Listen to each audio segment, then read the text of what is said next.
Hi guys, welcome to my channel Srikakulam మొగుడు రాయలసీమ పెళ్ళం.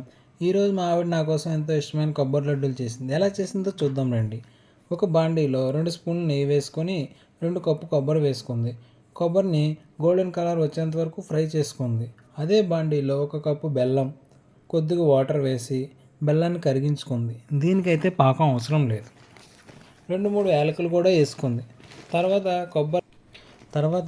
కొబ్బరి కూడా వేసి బాగా కలుపుకొని దగ్గరకు వచ్చే వరకు ఉంచి స్టవ్ ఆఫ్ చేసింది. టేస్ట్ కోసం 1 స్పూన్ నెయ్యి కూడా యాడ్ చేసింది. కొంచెం చల్లారాక పల్లీలు వేసి లడ్డూలు చుట్టుకుంది. మీకు నచ్చినట్లయితే నువ్వులు కానీ బాదాము జీడిపప్పు వేసుకోవచ్చు. మా ఆవిడ పల్లీలు వేసి లడ్డూలు చుట్టింది. ఇది హెల్త్కి చాలా మంచిది. ఒకసారి ట్రై చేయండి. ఈ వీడియో కానీ మీకు నచ్చినట్టయితే please like, share, comment, subscribe to my channel.